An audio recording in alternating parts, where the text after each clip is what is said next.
Hello, fans. Hello, XFL fans. Welcome back to the XFL Fan Zone. How you doing today? Let's get to our team rankings. Number 8, the Seattle Dragons. Now, I like the Seattle Dragons.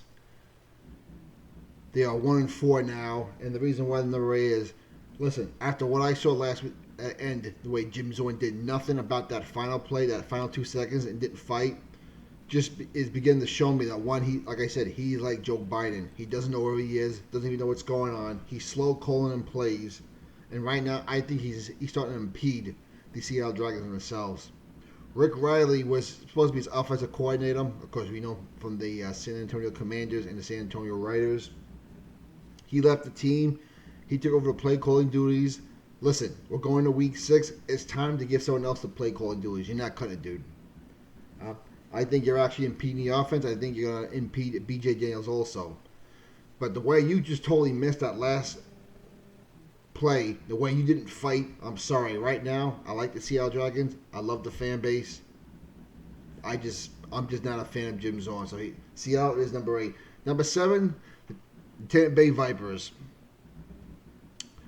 Unfortunately, they're 1-4. They have played well in losses. They played well in the one win, but someone's got to be number 7 and they are it. Jerry Glanville's defense in the second half was disappointing against the Wildcats as the offense continues to do real good. So they're at number 7. Number 6, the LA Wildcats. What a come from behind victory they had the other night. They lost the turnover battle in the first half. They won in the second half. Both teams had 3 for the game. But unfortunately for LA, they got the last 3, including the one to win the game in the end zone. So I got LA at number 6. Number 5, Dallas falls all the way to number 5 from number 3 a week ago. Right now, Dallas just looks like a different team without Landry Jones. I know he throws a lot of interceptions. But they move the ball well when he's in there. The team runs the ball better when he's in there. Philip Nelson, and listen, if I'm Dallas, I consider starting Eric Dungy this week because Philip Nelson, we've seen 2 games already. He doesn't cut it. He does everything okay, but he's not going to win any games. He's not going to improve that offense. And being that we're going to week 6, we know what we're getting out of Philip Nelson. You have a big road game at DC. I think you should dust off Eric Dungy and start him. Let's see what the Syracuse quarterback can do. Number 4, my beloved Guardians move up a spot this week from 5 to 4. New York is now 3-2. They're a 3-way tie for first place, but they're out on both tiebreakers, so that's where they're at number 4.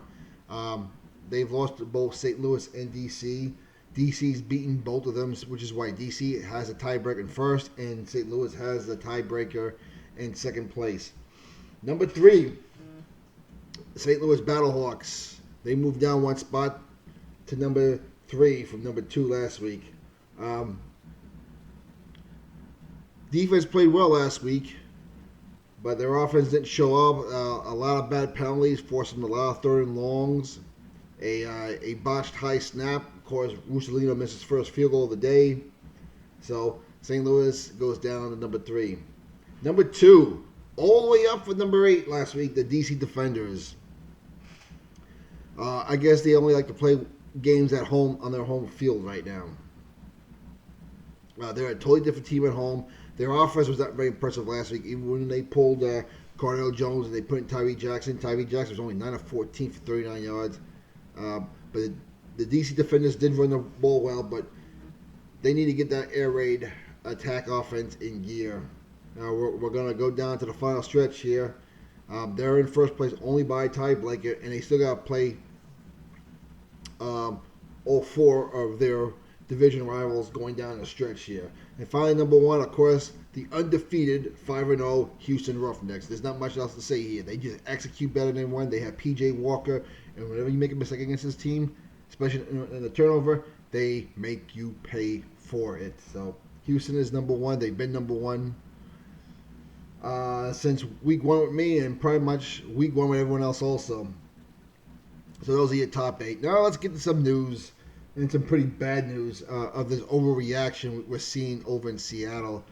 Now, I've not read the exact what the Washington State governor said, but it seems like the Seattle Dragon fans have been refunded their tickets for this weekend because the game is not available to fans because of this coronavirus outbreak. This is ridiculous. I'm sorry. Here in New York, we have a whole town with the National Guard around it quarantining them. This is out of hand. This is BS. This is overreaction by the media and being done on purpose. I don't want to make this political. I'm not going to get too much into the political thing because this is the football channel, but I'm sorry. You look at the amount of corona cases we have, the amount of flu cases that we have, how many people have died from corona, how many people have died from the flu. Heck, more people died in the Nashville tornadoes a week and a half ago than have died of coronavirus. This is stupid. This is overblown.